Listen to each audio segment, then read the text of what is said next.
25-year-old Jamie was getting emotional. She was getting emotional talking about her cat. If anything, she was getting angry. She was getting riled up. Her parents decided to give her cat to grandma for the time being, and Jamie was not having it. She ranted on the phone to her friends and family in a recorded phone call. No, that's my cat. That's my cat. Grandma can get a new cat. No, here's the thing. That's not their cat. That's my cat. I'm gonna be gone for a few months and then I'll be home. That's my cat. Look, grandma's cat Theo died from eating a toxic plant or something. And what did they do? What did they decide to do? Give my cat to grandma. They're not keeping her. So that's gonna be a problem. Grandma is just gonna have to get a new cat because that's my cat. Oh my god, okay. I have to say goodbye to Evan, my cat. Don't worry about Evan and the cats and stuff right now. You worry about yourself. You understand? Someone on the other line tells her, hang on, girl, you need a reality check. Girl, that's not your cat right now. Grandma is taking care of your cat. But Jamie could not stop worrying. It was a really rough time for her. She couldn't stop worrying about whether or not grandma was going to try and keep her cat, if grandma was going to try and rename her cat. She couldn't stop worrying about why she requested colored pencils and they hadn't given it to her yet.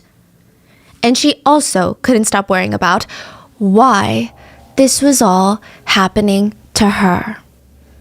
She said on a phone call with her dad, "Why me?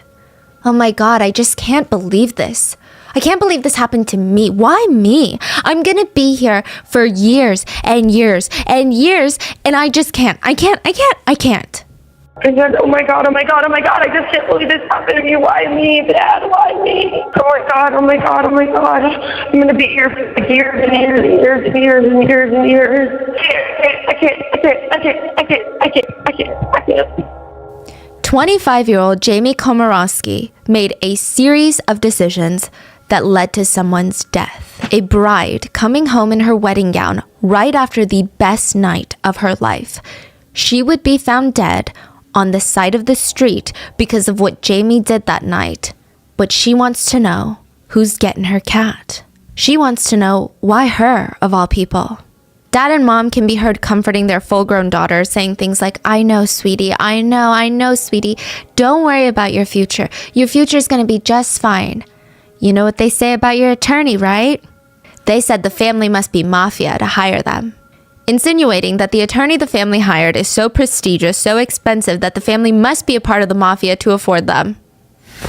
Really now? Yeah. Wow. Let's talk about the insane case of Jamie Komoroski and why her utter lack of remorse, coupled with her parents' constant babying of her, makes her, in my humble opinion, one of the scarier, more dangerous people that we've talked about recently. As always, full show notes are available at rottenmangopodcast.com. This is an ongoing case, though. The perpetrator has not been tried in the court of law, and as of the time of this recording, I don't know when they're going to go to trial. So legally speaking, nobody has been found guilty of any crimes as of now. But the evidence in this case is really, really damning, and there's no debate of the facts of the incident. There's no points of contention there. It's just one of those things where I think we need to go and wait through the legal proceedings as of right now. I'm also going to link the GoFundMe for the victim's family in the description. So with that being said, let's get into it. Wedding photographers, they always talk about how they might be better than a therapist at spotting which couples are going to make it after the big day and which couples are going to divorce. Sometimes it's so blatantly obvious. I mean, one wedding videographer from Reddit said 4 days after he shot the wedding, the groom calls him and politely asks him to edit out any footage of him checking out the female guests. He said, I got vision problems. I wasn't actually checking them out. Another wedding photographer said, okay, this one's pretty bad. He was working for a couple's wedding on a golf course. The bride had this grand idea for the first look. The groom would ride down on the golf cart, see her in the dress for the first time, and it would be this massive cinematic moment. Well, the groom starts riding down the hill on the cart, but once he spots her, he can't help it.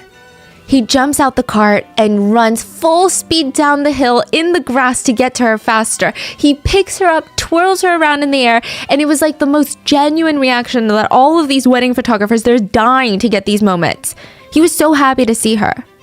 But the minute he puts her down, the bride looks at the photographer, Well, I wanted the golf cart, so let's do it again.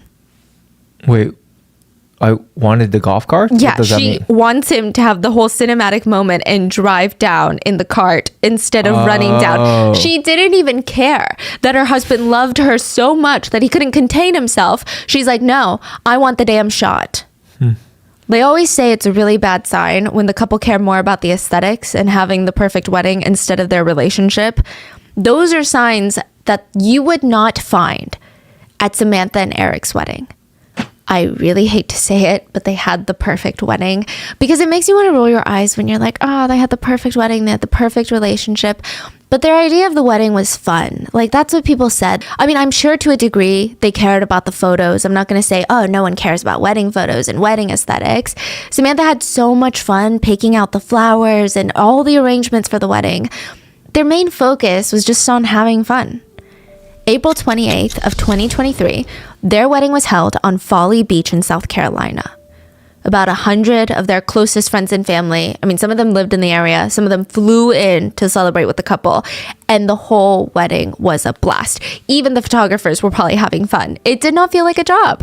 Samantha's sister Mandy baked the wedding cake, and I feel like the wedding cake is symbolic of if a wedding is fun. It was half pineapple, half coconut. Yeah, it's just what Samantha wanted. And while the wedding itself was stereotypically perfect, I mean, it was on the beach. You've got the salty breeze. You've got the waves crashing in the background. The only thing that all the guests noticed, though, Samantha and Eric are like in their own little world. They cannot keep their eyes off of each other the entire time. If someone dropped a wedding cake, a bottle of red wine on Samantha's wedding dress, and like the DJ's power booth went out, it feels like the couple wouldn't even have been phased. Everyone kind of wanted to roll their eyes and like tell the couple to get a room, but they also knew that love like this wasn't easy to come by. A lot of their friends said, it's a love that you can only dream about.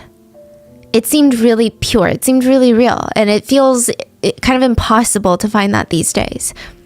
So the memorable night, it ends with every guest being passed one of those sparklers that you use at the beach. Do you know what I'm talking about?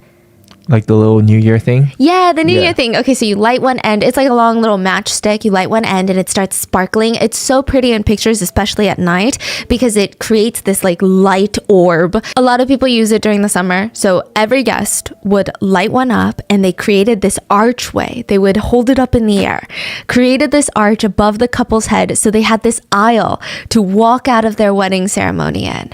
And they were going to go and sit in their golf cart that was waiting for them outside. It had a sign on the golf cart, just married. The two were holding hands under the sparklers that are held above their heads. And the couple would be driven back to their Airbnb by two of their family members. So there would be 4 people on this golf cart. And it's going to be the start of their new lives as a couple, as newlyweds. As the golf cart starts driving off, the couple could see everyone waving, waving their sparklers, waving their hands, cheering for the couple. Samantha looked into Eric's eyes and she said, I want this day to last forever. Those would be Samantha's last words to Eric. 20 minutes later, the golf cart would be lying smashed on its side and Samantha Miller would be found dead in her wedding dress.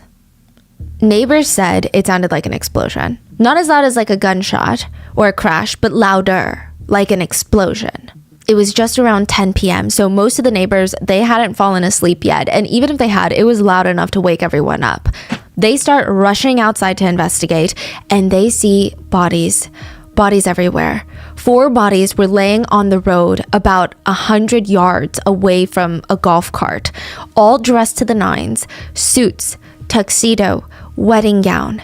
It was a nightmare scene. 100 yards. 100 yards, length of a football field. Yeah. Length of a football field? Yes. The bodies were scattered, so not all of them were 100 yards, but they were, yeah. So in the golf cart, there had been 4 people, and I'm sure we're all pretty familiar with what a golf cart looks like, but if you've never been in one, to give you more context, golf carts don't really have real seat belts, and if it does, you're still basically sitting on a seat that's exposed to the air. There's no doors. It's almost like a rudimentary frame of a vehicle. They're often used on golf ranges, obviously, and beaches. because they're really light. You can get out and in pretty easily since there's no doors. I've even seen them in really high-end resorts and hotels because the back of the golf cart is kind of like a bench. That bench faces backwards. So resorts will let hotel guests just hop onto the back, be driven to the room, to the main building, things like that. You can just hop back off. You're not facing forward with the driver. You're facing the back. Samantha and Eric were riding in the back, facing the rear end. Samantha's brother Benjamin was in the front driving. Next to him in the front was his 17-year-old son, and we're just going to call him Benny. You can find his real name online, but since he was a minor at the time, we're going to call him Benny. The four, they had been waved off by all these wedding guests. After the couple departed, everyone at the wedding, they start making their way back home. They start making their way back to the hotels, Airbnbs, whatever their accommodations were if they were from out of town. So Lisa Miller, Samantha's mom, and Mandy Jenkins, Samantha's sister, they drove back to their Airbnb, which was all kind of in like the general same area. Samantha and Eric's place was really close to theirs. So they're like, okay, let's just go home and wind down from this really beautiful but really exhausting day. And all of a sudden, they hear sirens. Lots of sirens. Moms just know. I don't know how they know, but they just know when something is wrong with their kid. It's one of those things where I feel like even science probably can't pinpoint how, or they'll say it's just a coincidence. But there have been so many times where mothers get a gut feeling and there is no reasoning other than, this is my baby. I think something happened to my baby. Lisa Miller had that gut feeling. It was so strong. She ran out of her Airbnb without shoes on. They took off down the street to where they could see ambulances and police lights flashing. They were still a little bit far from the scene and they didn't know what was going on yet. But Lisa remembers screaming, "Sammy, Sammy, Sammy." And she said it was like this bad Netflix movie unfolding in front of her eyes. This next part is a bit confusing, and I'm not sure if Lisa and Mandy weren't allowed near the scene for, I don't know, a lot of reasons, or if someone instructed them to go to the hospital instead, but they were under the impression that Samantha would be brought into the hospital, and that's where they needed to be right by Samantha's side once she was brought in. I'm kind of glad that they left for the hospital because the scene is really gruesome, to say the least. Now, according to officials, the golf cart that had Benjamin, the brother, his son Benny, and the newlywed couple in the back was completely mangled. It was on its side, and the 4 passengers had all been launched out of the cart. All of them were bleeding. They were fading in and out of consciousness, all but one. Samantha Miller was lying on the ground on her back, still in her wedding dress, without a pulse. Officers tried their best to perform life-saving measures, but ultimately it was too late. Samantha Miller was pronounced deceased at the scene. She was only 34 years old. Looking at the scene, it wasn't difficult for officers to put 2 and 2 together. The golf cart had been driving down the road when a gray Toyota Camry had smashed into the car, sending every single person in that golf cart flying. The driver of the Toyota Camry came out unscathed. What? 25-year-old Jamie Komoroski stumbled out of the car and she said, "Something hit me. Something hit me." It's said by neighbors and witnesses that she saw people laying on the ground and she started screaming, "Who? What happened?" Just hours ago, Samantha was walking down the aisle. 1 foot in front of the other, she was steady, not just in her walk, but her conviction to marry this man in front of her. She was really happy.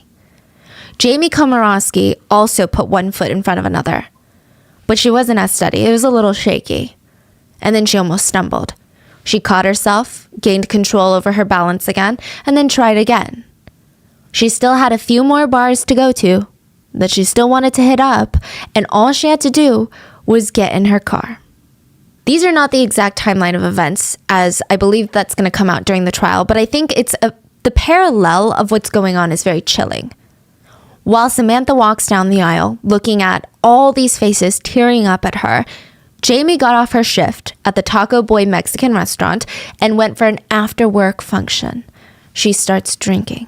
She gets in her car and drives to another bar. While Samantha and Eric cut the cake, Jamie downs another drink at the second bar, only to get behind the wheel once more and go to her third location. While Samantha and Eric share their first dance as husband and wife, Jamie was seen by multiple witnesses consuming copious amounts of beer and shots of tequila. She's by herself, just bar hopping? Yeah. Jamie had gone to like 5 different bars that night. People reported seeing Jamie drunk. They said that she was behaving drunk, she was drinking a lot, yet she still got behind the wheel each and every single time. Eventually, she decided it was time to go home. Except she was probably so drunk, she didn't even realize that she was heading in the opposite direction of her house. Oh. She wasn't even supposed to be on the same road that Samantha and Eric were on that night. She didn't even live near them. She's going 65 miles per hour on a 25 mile per hour road called Ashley Avenue. The same road where the newlyweds were traveling, going speed limit. There is footage from a neighborhood ring camera of this street. And you can see that there's a golf cart going pretty slowly. Like you can make it out. You see the headlights. You see all the lights on. It's pretty clear to see. And it's just kind of cruising. Imagine driving down your local neighborhood. You're not going to be speeding it. There could be kids out. There could be stray cats or dogs out. You're not going to be booking it. So you see them at a visibly safe speed on the residential street. And then soon after, you see Jamie's car speeding down the street visibly. It is scary fast. And these two vehicles, they're not going to pass each other. They're going to collide at 65 miles per hour. Sam and Eric were sitting in the open air with their faces to the back of the golf cart. There was a 3,500 pound vehicle coming hurling straight at them. I mean, technically, you can almost see it as, so one is going 25, the other's going 65. You can almost assume the first one's going like standing there and a car just smashed into them at 40 miles an hour. Yeah. Straight in their face. And 3,500 pounds coming at you like that, I mean, that's not going to be 3,500 pounds. It's going to be more like 36,000 pound heavy machinery coming at an unprotected human body directly. That's like the weight of a whale shark. There was someone who put this situation into perspective really, really well. They said that drunk drivers are like missiles. Once they're launching towards you, they're locked in and it's hard to change their direction. Missiles are designed to kill and destroy. If you're drunk and you're operating something that powerful, you basically become in charge of a deadly weapon. But I think the worst part of all this is Jamie's reaction to the whole thing. It's like a double slap in the face to the victim's family. At the scene, Jamie would tell the officers, "I want my boyfriend. I want to go home. I did nothing wrong." So while Samantha Miller was found dead at the scene, the other 3 were rushed to the hospital to be treated for their wounds. The ambulance carrying Samantha would have their lights and sirens turned off. They don't turn on their lights and sirens because it was too late. It didn't matter how quickly Samantha got to the hospital. Wow. She'd already passed. Samantha's mom and sister, who were waiting at the hospital, they would find out from Samantha's dad that she passed away at the scene.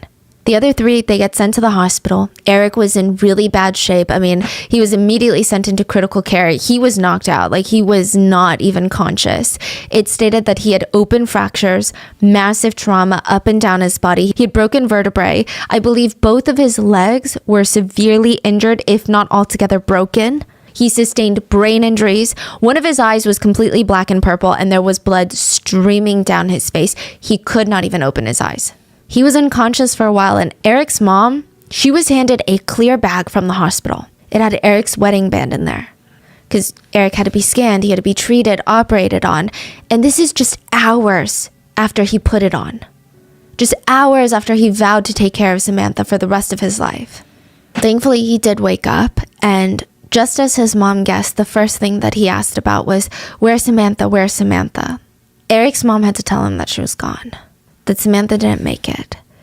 And Eric was an absolute wreck. He said later in an interview that night was the best night of his life, and he doesn't remember anything. He wishes he remembers more, but all he remembers was Samantha wishing, "I wish today would never end." And then he woke up in a foggy haze in a hospital asking, "Where's Sam? Where's Sam?" He said that Jamie took something from him that night. She stole an amazing human being that should have not been taken. And I feel like Eric's mom in that moment, I mean, she had layers of devastation. Eric's mom was devastated to see her son injured. and then devastated to see her son so devastated at the loss of his newlywed life. But also Eric's mom herself was devastated at losing Samantha too. Samantha was something special to everyone. You know, they were all excited to have her in the family. She remembered the first thing that Samantha ever said to her. It was, "Hello, future mother-in-law."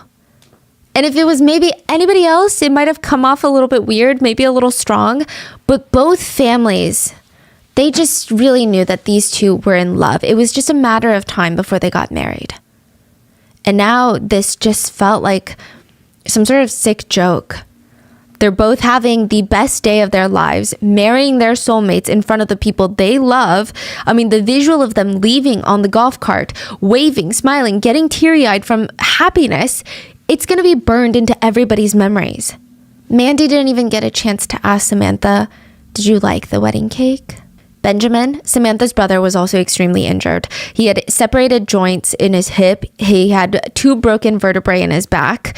He had severe road rash, which is when you slide across the pavement so quickly and with so much force that your skin is basically shaved off. He had to be sent to the burn unit during his recovery. He had to undergo multiple surgeries to clean out and patch up his injuries. And thankfully, the nephew Benny, he was okay. He only sustained some cuts and bruises along with a concussion, which makes it sound like a concussion isn't bad, but it's really bad. But compared to the other 3 victims, it could have been a lot worse. Eric and Benjamin were in such bad shape that it was originally believed by many that at least one of them wasn't going to make it through the night. Thankfully, they both survived. So while the medical teams are doing everything to help the wounded, officers arrive at the scene and it's pretty obvious that Jamie was messed up. I mean, they could smell the alcohol that just permeated from her skin. It's like a perfume at this point, not even just from her breath. They asked her where she was headed. She said home. Like I said, she was heading in the opposite direction of her home. Why do I feel like she's not heading to home then? Like, yeah. Is she heading to another such bar? a weird thing. Yes. I don't know. That's weird. Did you have anything to drink tonight? No. I had 2 drinks, 1 beer and a drink. What kind of drink? Like a tequila pineapple an hour or so ago, which is just tequila with pineapple juice. Okay, on a scale of 1 through 10, how drunk are you? 1 being completely sober and 10 being the most drunk that you've ever been. 8. After that, Jamie immediately asks for an attorney. Now, none of this is adding up. If she went to that many bars before the crash, it's hard for me to personally believe that she only had a beer and a tequila pineapple. I mean, maybe she could be super lightweight, but like, I don't believe it. They didn't do a test right there? She wouldn't let them. Oh. She was driving in the wrong direction. I feel like that's very telling. And that's not to say that she's purposely lying or misleading the police, but if it does come out that she had way more to drink than that, which is what everybody believes and what her BAC levels show, then she could have been so drunk that she didn't even know what was going on when she's responding to these questions. Maybe she blacked out and truly didn't remember having so many drinks, which in and of itself is another huge problem. She knew she was drunk, but she also knew that she wanted to go into self-preservation mode and get an attorney and refuse a sobriety test. Yeah. Instead, she asked multiple times if her boyfriend could come. She said she wanted her boyfriend, and there is no mention of her boyfriend being an attorney. And when officers asked why she wanted her boyfriend, she couldn't really say for what. She just refused to complete any of the sobriety tests that they requested. So what do? They try to lift her feet to her arm. Yeah, it's interesting. What does that mean? They try to lift up one of her legs. Uh-huh. In like almost a kicking motion, and she's basically a rag doll. Like if someone does that to you slowly, you're able to balance. Right. You might be like, what are you doing? But you're able to balance, right? Okay. She was basically a rag doll because she immediately lost her footing and nearly fell. Jamie was arrested at the scene. She had to be reminded 3 times of why she was being arrested. And I don't think that this is a situation of Jamie being combative. Like, why are you arresting me? What authority do you have to arrest me? Like, on what grounds? I don't think that's what it was, but more so, she has no idea what's going on. She's like, why am I getting arrested? Asking? Yeah. Okay. Which honestly, I don't know which one is worse. Once they get her to the police station, officers give Jamie another chance to take a breath test, and she refuses again. She simply asks for her boyfriend and her father. The officers had to get a literal warrant from the judge to force her to get her blood tested. The results came back as 3 times over the legal limit. At levels like that, it was 0.261 for anyone who's into the BAC levels, or if you know what that number exactly means. But typically, levels like this, a lot of people are barely conscious, much less able to operate a vehicle and or heavy machinery. Jamie was also booked under suicide watch because after her arrest, she mentioned that she wanted to off herself. She was charged with 1 count of reckless vehicular homicide, 3 counts of felony DUI with death or great bodily injury. Recently, a lot of my friends and family have been starting small businesses, and they've been seeing all these people online having like a breeze. You know, they sell their art, they sell their designs, their products online, and everyone is just flocking to them. But when they sit down and try to come up with a game plan of how to sell their products, they feel so overwhelmed, like they don't even know where to start. Sometimes it feels like a mountain. I think Shopify is the best starting place. And the best part is Shopify is going to stay with you all the way until you get to that top of that mountain, and they're going to support you the whole way through. You guys tag me in your products. You guys are super talented, whether it's drawings turned into hoodies. I've seen you guys create ceramic mugs. You guys are like one of the most talented bunch I've seen. Shopify can help. Shopify is the commerce platform millions of businesses use worldwide. So whether you're talking about an out of the garage, just getting started with you and your friend, or you're talking about a massive business that you're ready to IPO, Shopify is the only tool that you need to start, run, and grow your business without all of that struggle. Shopify puts you in control of every sales channel. So whether you're selling in person on Shopify's POS system or on Shopify's all-in-one e-commerce platform, you're covered. And once you reach that audience, Shopify has the internet's best converting checkout to help you turn them from browsers to buyers. And I like how with Shopify, as the business owner, you have control, and they're just really there to assist in taking your business to the next level. Shopify actually powers 10% of all e-commerce in the US and millions of other entrepreneurs of every size across 170 countries. So you know you're in a good crowd. Plus, Shopify's award-winning help is there to support your success every step of the way, which I think is super huge. And this is a possibility powered by Shopify. Sign up for a $1 per month trial period at shopify.com/rotten, all lowercase. Go to shopify.com/rotten to take your business to the next level today. Shopify.com/rotten. Have you ever heard the phrase, bad things happen to good people? I really don't like this phrase, but I think it's most commonly used when you have nothing else to say. When something just feels so unfair. At Samantha's vigil, which was held on the very beach that she got married on, that was the main thought that everybody had in their mind. Why do bad things happen to good people? And some people just said that Samantha had this gravitational pull. You know, there are just some people out there for whatever reason. Sometimes the reason itself is unclear, you know, but you just want to be around them. Maybe they have good energy. Maybe when you talk, it seems like they genuinely are listening to you and not just filling the silence. And it's hard to pinpoint, but you feel like a magnet. You feel like you just want to hang out with them. And Samantha Miller was that magnet. People said she just had this very bright air around her. You couldn't even look away when she's in the room. She would be the type to go run errands, go grocery shopping, pick out the prettiest, freshest bouquet of flowers in the entire store, go to checkout, and when everything is paid for, she's about to walk out, she would hand the bouquet over to the cashier, a complete stranger, and say, "Wow. For you, have a nice day." That was Samantha Miller. I'm sure like every couple, they fought, they had their down times, but the two met in 2019, moved across the country twice to be with each other. They adopted a kitten and started making plans to get married and start their own family. They lived near Folly Beach. This was Samantha's favorite beach in the whole wide world, and they would walk down to the beach at least once a day. They were at that beach every single day. And at Samantha's vigil again, people just couldn't stop asking, why do bad things happen to good people? That's also what Jamie's dad told her when she was sitting in her prison uniform, staring at her hands, and she told him, "I just don't know why this had to happen to me. Oh my God, I just can't believe this happened to me. Why me? I'm going to be here for years and years and years." That's what she said? Yeah. And her dad responds, "Because bad things happen to good people, honey." And again, bad things happen to wonderful people, and that's what happened. Now you have to make the best of the situation. Her father reassures her that this was all fate. It's already happened. There's nothing they can do to change it. And now they just need to focus on their best to overcome it. If anything, this will help her become a better person.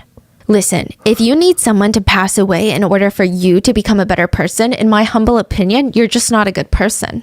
Also, how does bad things happen to good people even apply to Jamie in this situation? A bad thing didn't happen to her. She did the bad thing. And whether or not she's a good person, I guess that part is up for debate, right? At first, Jamie is responsive. She's listening, nodding her head, listening to her dad. But then she would slip back and remember all the hard, bad things that she was dealing with. They're just chatting in prison? Yeah, FaceTime call, basically. It's like the prison video call system. Oh. Yeah, which is available online to see. So they were chatting and it was recorded. Yeah. And this is everything they said. They had no idea, I'm assuming, that this would be public information. Jamie would have these screaming fits. So I listened to a lot of their phone conversations. She would just have these screaming fits. I'm not sure how to categorize them. And I tried really hard to understand where Jamie is coming from. Just like trying to have a little bit of nuance on both sides. I'm pretty close to Jamie in age. I also struggle with anxiety and depression, which is what Jamie said she struggled with. And I don't have an alcohol addiction problem, but considering all of that, these screaming fits, I truly can't imagine anyone that I have in my life, myself, I can't imagine someone my age throwing these screaming fits. It's like screaming bloody murder.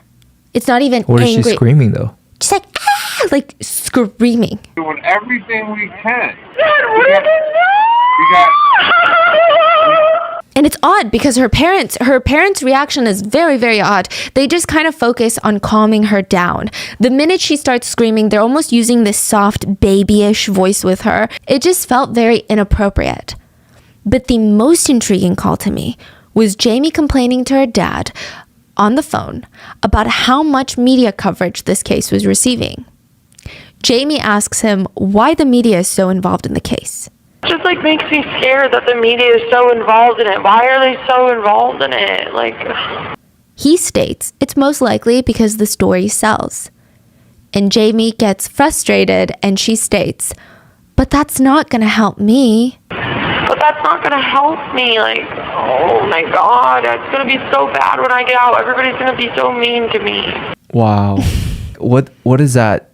There's no sense of what happened, but everything is about how does that impact her self-being. Okay, so I saw some clips on TikTok where Jamie sounds a little bit more remorseful when talking to her parents, and she's apologizing to her parents. I'm not exactly sure for what, whether she's apologizing for what she's done, which I don't think is the case, or if she's apologizing for putting her parents in a situation that's this stressful. But I do see some sympathy for Jamie out there, which I think is very interesting to me. I see a lot of people bringing up alcohol addiction.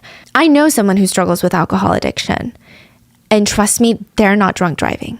Alcohol addiction does not equate to drunk driving. It's still a choice that she made. And yeah, alcohol does impair judgment, but it's still a choice that she made, and someone died because of that choice.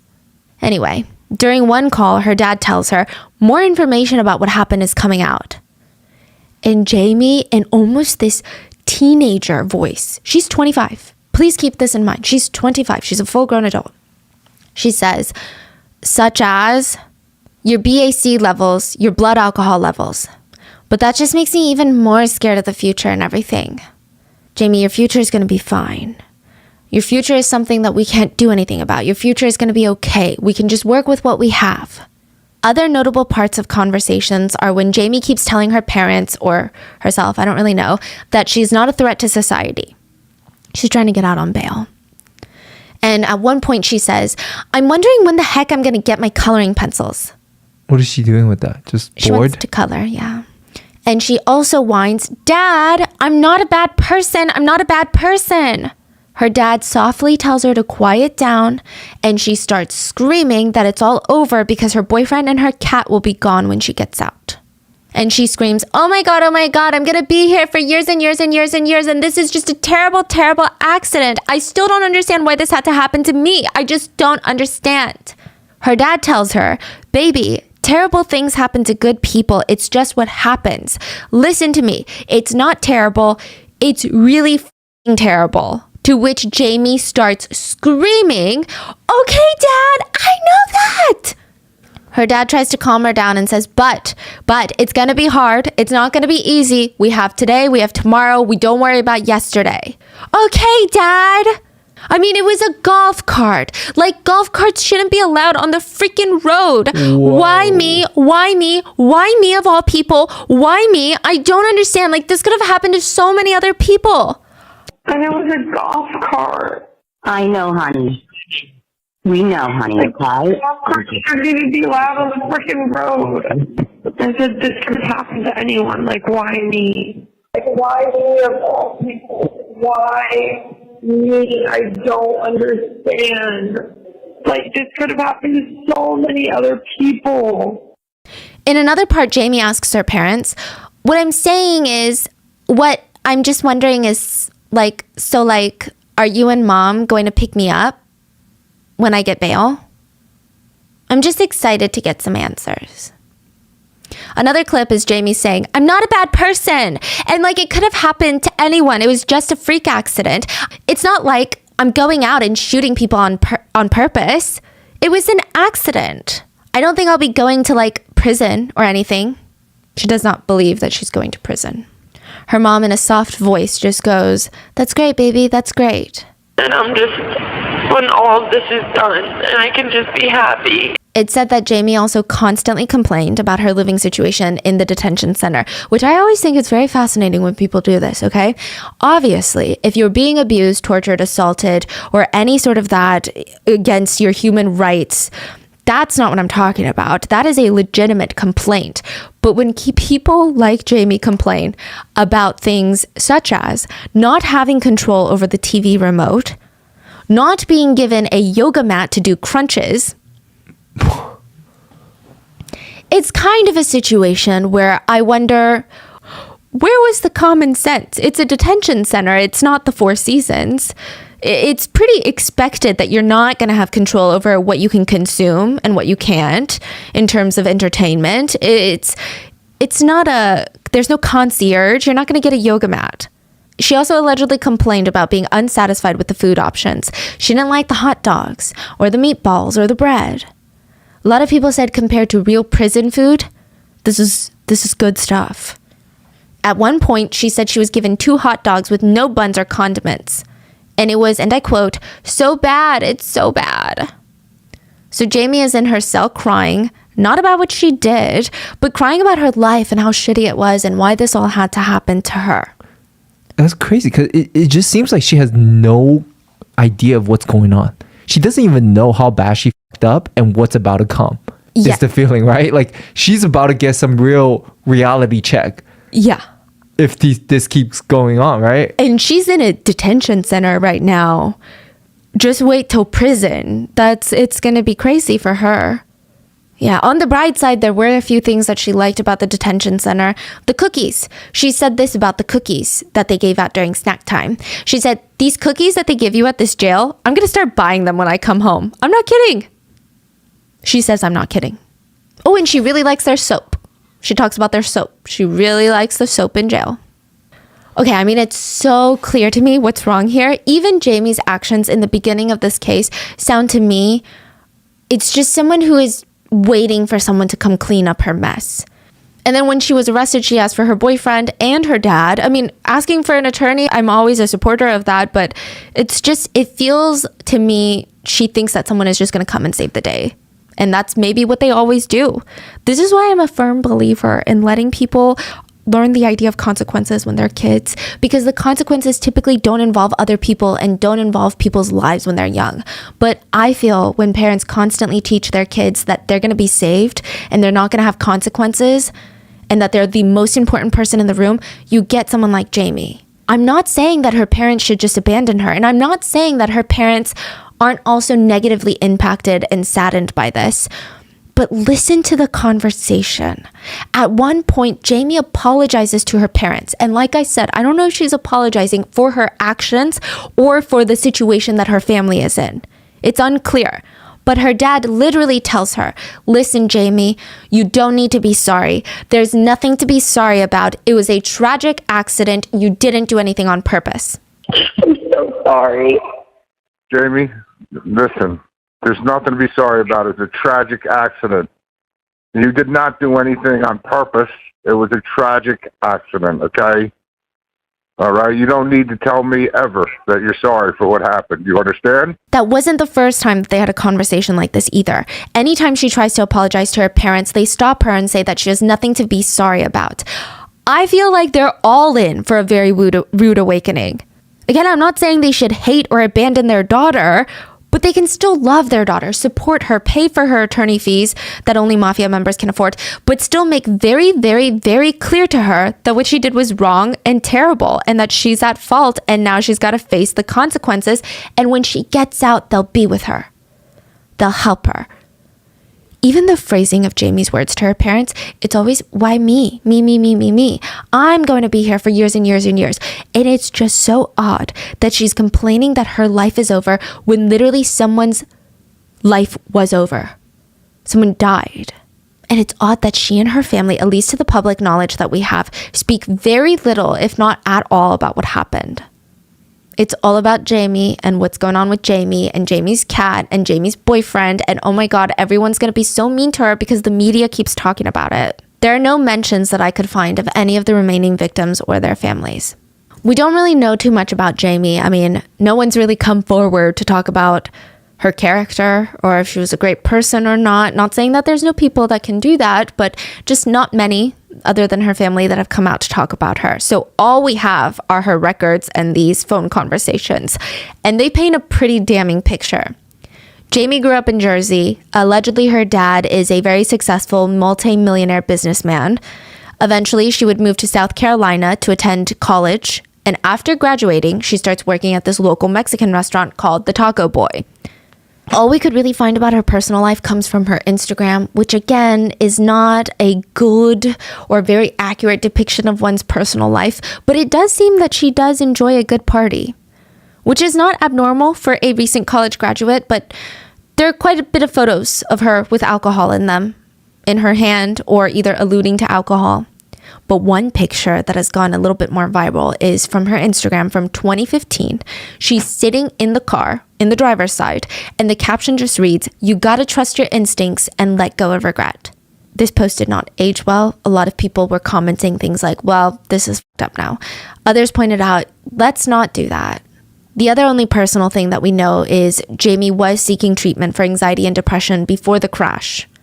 Again, this does not make you make the decision to drink and drive.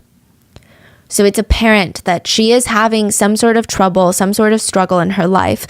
Her parents even acknowledged that she had addiction issues when it came to alcohol, and they wanted her to seek treatment and rehab.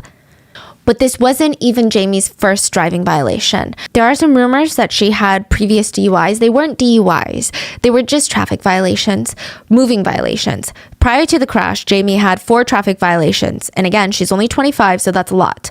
From 2018 to 2019, she received 3 speeding violations.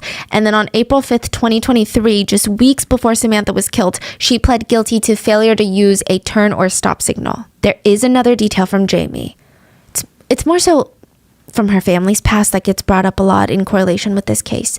On March 28th, 2013, Jamie Komoroski, Jamie's mom, was driving in an area where firefighters were battling this huge fire. Jeffrey Schurer was a firefighter trying to put out that said fire. He was partly in the street when he was hit by Tracy's car. Wait. He was where? Partly on the street. He was standing there? Yeah, while he was hosing down a fire. What?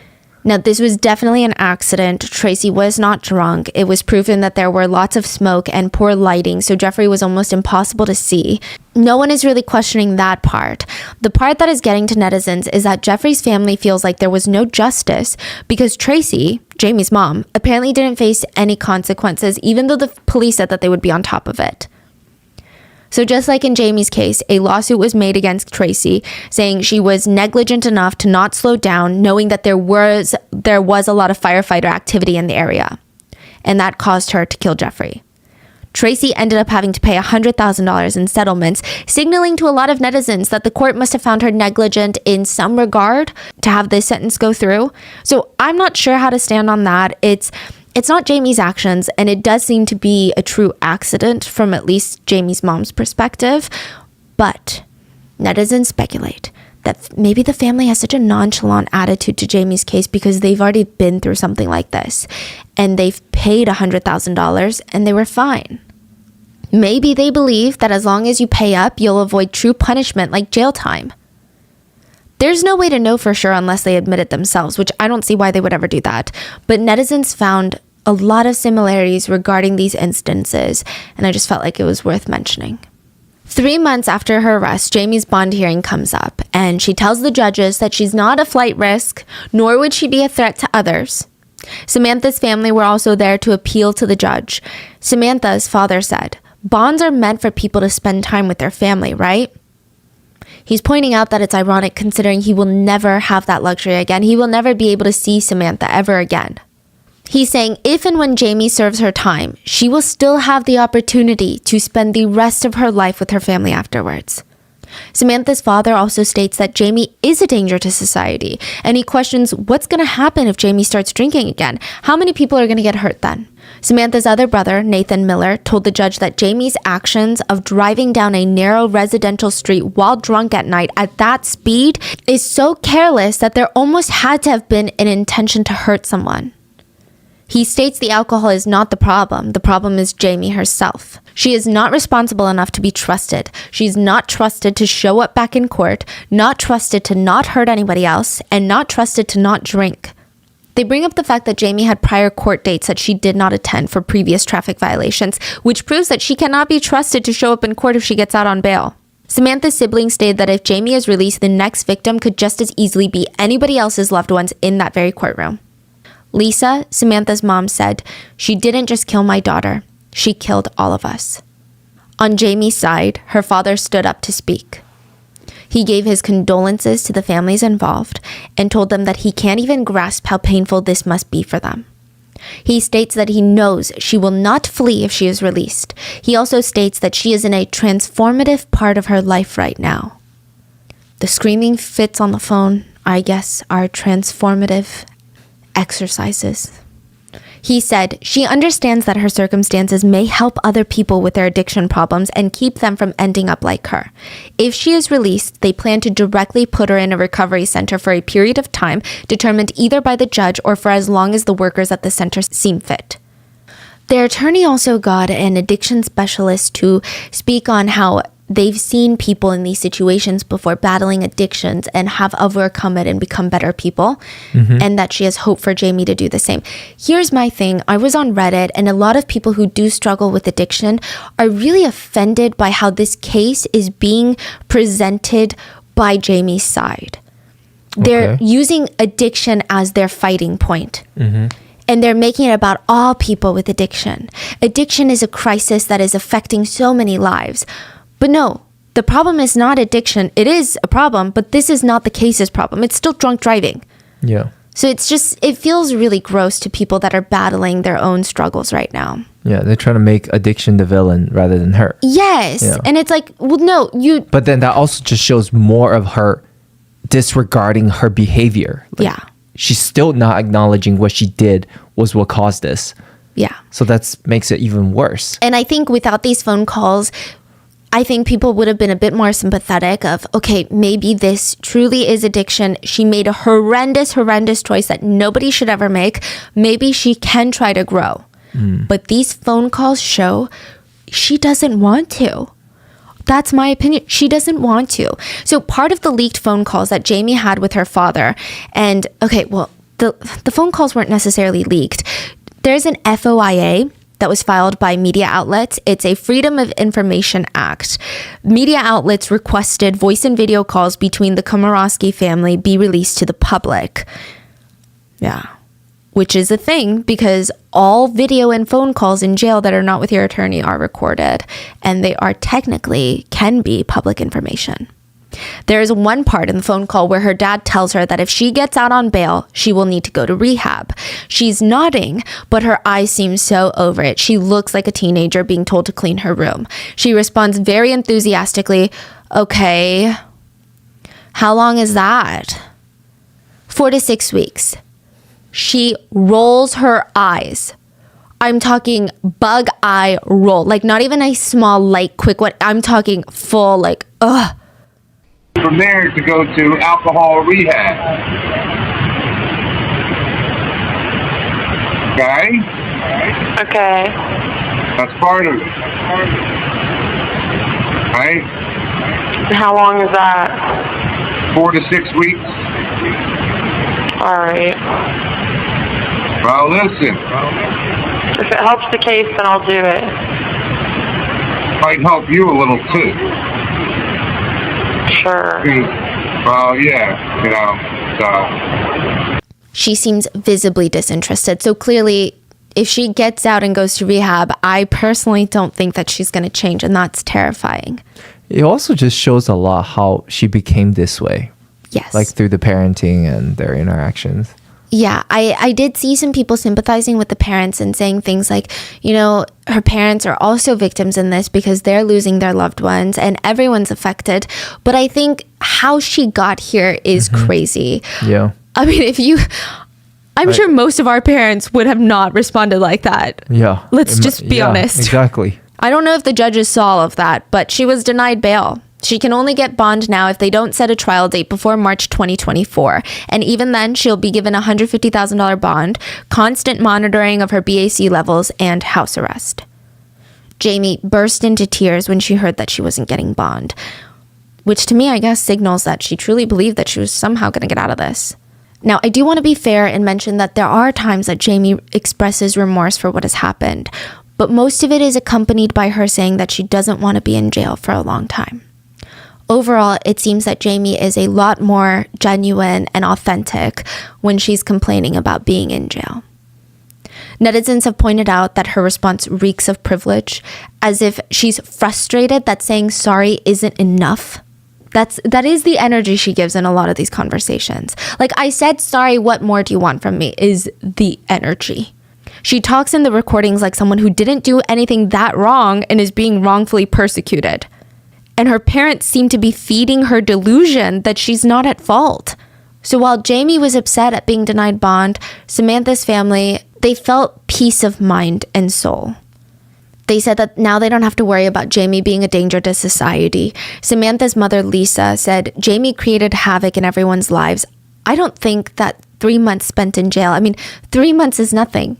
It seems like yesterday for us. Why should she get out and just go about her merry way? So yeah, why should she be free and live her best life? Her daughter is gone forever because of Jamie's choice. There have been other developments in this case. One that was really unexpected was a sheriff is under fire. During conversations Jamie has with her boyfriend, like video calls, it sounds like she's getting special treatment from Sheriff Kristen Graziano, which if you think Sheriff Kristen is just out here supporting all inmates, I don't know. I honestly don't know. So Jamie is saying things like, oh, the sheriff is going to try and help me. The sheriff said that she's seen cases like mine and they get out. The sheriff thinks that I don't belong in prison, blah, blah, blah.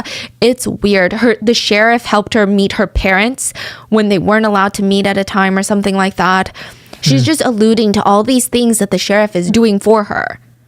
You have to my dad said not for you not to talk to anyone about this or anything, but the deputy sheriff, the head person of Charleston County, I met with her today, and she's trying to help me out. That's good. And she is you don't need I don't want you in here, you should be with your family, blah blah blah. So that's really good. Now, Sheriff Kristen, her previous scandal that I could find about her was she was under fire by a local congresswoman for, quote, troubling and tragic deaths of inmates the moment that she took office. So after the sheriff got into office, a bunch of inmates had some troubling and tragic deaths while they were being held. tragic death? Yeah. Okay. Yeah. So Sheriff Kristen responded that these deaths happened at the hands of the county's contracted medical provider and not her. She claims that these were also some concerns that she had been trying to share with her superiors, but she was constantly ignored. So this was like a mini scandal for Sheriff Kristen, right? But now she's under fire for the conversations Jamie was having, where it sounds like she's getting special treatment from the sheriff and how the sheriff is telling her all of these things. In some of the calls, Jamie reportedly refers to Sheriff Kristen just by her first name. And even stated that Sheriff Kristen is going to try and help her get out, which, side note, sheriffs have no legal holding over who gets out on bail. Now, sometimes when Jamie would talk about the sheriff, her dad would kind of hush her to tell her to stop discussing these things. The sheriff's office said that this is not special treatment and Sheriff Graziano is always visiting inmates and maybe Jamie got the wrong idea. But here's what's interesting. Well, actually, two things that are interesting. The first being that Sheriff Kristen does have connections to Jamie's family, apparently through one of Jamie's lawyers. I don't know how Sheriff Kristen is connected to that lawyer. Maybe they're both clients of this expensive mafia lawyer. I don't know. Maybe it's a friend of a friend. But it does seem like there's some sort of connection. Does that mean something is happening behind the scenes? I have no idea. We don't know that. But the connection was just allegedly out there. After articles were published of Jamie's special treatment in jail by the sheriff, more freedom of information requests were made to get more footage, but they were denied by the sheriff. Gray Television, a media company, would actually sue Sheriff Kristen for that. The belief by some netizens being that clearly the sheriff has something to hide. I mean, so far the phone calls have been really damning for Jamie. What is the sheriff? Like, she has no skin in the game. Unless she does. Yeah. The sheriff's office said any additional release of the tapes may affect the defendant's privacy, her safety, and her right to a fair trial. These are exceptions that all fall under the guidelines that allow a government agency to refuse an FOIA request. On July 10th, a court hearing took place over the other recordings that hadn't been yet released to the public, and the judge sided with Gray Television. And a lot of it fell on the fact that when inmates are in conversations with family or loved ones, there are signs above each phone and tablet that visibly state all calls are recorded. Judges stated that inmates immediately consent to being recorded the moment that they pick up the phone, which means there is no reason for why the sheriff's office should be withholding the calls from being released to the public, since they are considered public records. No privacy is breached by releasing them. Yeah, and yeah, exactly. Why was sheriff even trying to protect these information? Yeah. This is not even their job to protect their privacy. Like, what? You know, these are, you know. And like, when have we ever heard a sheriff caring about a citizen's privacy, especially an inmate's privacy? Exactly. I've never heard of that in my life. Like, you think there's sheriffs just out there like, no, inmate privacy. Exactly. That's the hill I'm going to die on. It's weird. So is there new videos or Yeah, so released? a lot of the ones that we talked about are some of the released ones. Oh, those She were was later trying to- released. oh, yeah. Ah. Yeah. Obviously, this would have been a different case if she was talking to her lawyer, but there was no attorney-client privilege amongst families. So, yeah, in the end, Sheriff Kristen Graziano is expected to pay Gray Media $33,000 to cover their legal fees of taking this to court. I have no idea how to feel about this whole part, mainly because I'm scared of sheriffs. But ultimately, even if there is no special treatment being given, Sheriff Kristen is only helping give Jamie more reason to believe that she herself is the victim in this situation. And that kind of bothers a lot of people. As of now, Eric has filed a wrongful death suit against Jamie and the restaurants that she went to that night. Eric and his attorneys argue that the restaurants that Jamie went to drink are responsible for over-serving her drinks while she was already drunk. The lawsuit details that the businesses were setting, quote, events into motion for the day to turn deadly. Basically, they're saying that when the bars saw Jamie super intoxicated, it was their duty to not allow her to keep drinking. The claims also state that these bars did not properly train their staff in order to prevent over-serving, and that they should have known that Jamie was drunk and she was going to drive. I've seen mixed feelings about this online about whether or not the bars should be held liable for this, and while I agree that staff can always be better trained to not serve alcohol to people who are already intoxicated, I think the idea that the staff knew she was going to drive is interesting. I think it's going to be a bit of a challenge to prove in court. But regardless of how netizens feel about the establishments and their roles in all of this, bars can be legally liable for a person who gets involved in a DUI crash if it was found that they were overserved at that restaurant or that establishment. So if an establishment that serves alcohol sees that someone is drunk, it's said that they should stop serving them alcoholic drinks. They can call a cab for them, offer them food and water instead, and notify management. So there's options in place to help prevent drunk driving. I think the hard part would just lie in the fact that the lawyers on Eric's side will need to prove that the staff knew that she was overserved and knew that she was going to drive. Maybe it's easier to prove against the bars near the end of her bar hopping journey, I wonder, right? Different legal experts have weighed in, and one of them said, even though this lawsuit makes sense, it's risky when it comes to accusing the restaurants. So yeah, the restaurants likely have the finances to pay up in the lawsuit, but providing evidence that the restaurants knew she was drunk is going to be pretty difficult to prove. Not impossible, but difficult. Also, I don't know if Eric is doing this for money. It doesn't seem like he's doing it for money, though sometimes I think lawsuits just kind of have a correlation with, this person wants money, right? Eric's attorneys mentioned how it's a privilege for businesses to be able to serve alcohol. It's not a right, and they need to do it responsibly. The lawyer states that he hopes this lawsuit will just give more establishments that, okay, I really need to take this more seriously. And it'll give citizens the courage to step in and stop someone from drinking and driving. I think the lawsuit against Jamie should be easier. But some say she herself doesn't have much money. What would she even be able to pay Eric and Samantha's family? And again, not that they want money, but this is just going to be another thing where Jamie is let off without any real consequences. Even if she is sued and found guilty of a wrongful death, what money can she give? Yeah. And again, I just want to mention, it doesn't seem like they're doing this for money. I just think it's only fair for them to receive money from the responsible parties. Eric had to undergo 2 reconstructive surgeries. He has 1 to 3 more scheduled for his left eye operations. He had brain bleeds. He was wheelchair bound for a while after being released from the hospital. He's lost 20 pounds, still feels severe pain from his injuries, and that's just the physical aspect. There's so much mental and emotional trauma to unpack. Meanwhile, Ben, Samantha's brother, he's going to need a skin graft at some point. He was unable to walk properly for quite a bit of time, used a cane to get around. He has to learn how to walk all over again. And as for Benny, the 17-year-old, physically he was okay, but the trauma of that night of seeing his loved ones just launched from this golf cart on the ground, that's going to stay with him forever. He was only 17 when it happened. According to the CDC, 37 people a day die in crashes involving an alcohol-impaired driver. 37 people a day. If on average a family is consisting of 4 family members, that's almost 10 families gone in a day, wiped out. That's over a third of everyone who attended Samantha and Eric's wedding. Every single day. In 1 year, around 10,000 Americans, so not on a global scale, just in America, are killed by drunk drivers. So it's just something to think about.